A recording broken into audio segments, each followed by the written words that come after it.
છોટાઉદેપુર જિલ્લા ભાજપ પ્રમુખ ઉમેશભાઈ રાઠવા એ વહેલી સવારે 7 કલાકે સહપરિવાર સાથે મતદાન કરી લોકશાહીના આ મહાપર્વમાં લોકોને જોડાવાની અપીલ કરી હતી.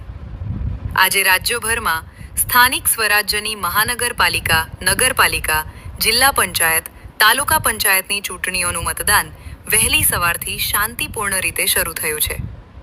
આ લોકશાહીના પર્વમાં જાગૃત મતદારો વહેલી સવારે લોકશાહી માટે મતદાન જરૂરી છે.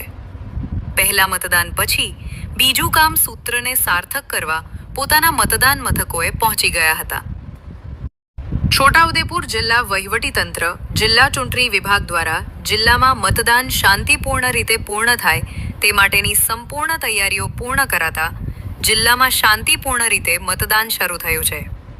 છોટાઉદેપુર જિલ્લા ભાજપ પ્રમુખ ઉમેશભાઈ રાઠવા એ પણ પાવીજેતપુર તાલુકાના પાલિયા ગામની પ્રાથમિક શાળામાં પોતાના સહપરિવાર સાથે મતદાન કરી લોકોને પણ વધુમાં વધુ મતદાન કરી આ લોકશાહીના મહાપર્વમાં જોડાવાની